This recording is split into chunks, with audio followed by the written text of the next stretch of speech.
अलीकडेच आपण बघितलं की कफ सिरपच्या अयोग्य वापरामुळे कितीतरी नुकसान झालं आहे, कितीतरी मुलांना त्यांचा जीव गमवावा लागला आहे. परंतु खूपदा पेरेंट्स मेडिकलमधून एखादं कफ सिरप द्या म्हणून घेतात. कफ सिरप वेगवेगळ्या प्रकारचे असतात, त्याच्यामधले घटक वेगवेगळे असतात. याशिवाय त्या घटकाचे डोसेस सुद्धा वेगवेगळ्या प्रमाणात असतात. त्याचा डोस जास्त झाला तर बाळांच्या मेंदूला इजा होऊ शकते. याशिवाय कधी कधी हातांचा थरकाप होणे, ट्रेमर्स येणे, याशिवाय पाल्पिटेशन्स म्हणजे हृदयाची धडधड जास्त वाढणे असे प्रकार होऊ शकतात.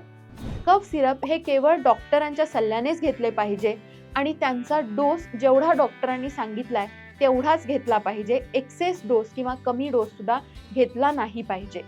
अशा प्रकारे तुम्ही आपल्या लहान मुलांची काळजी घेतली पाहिजे.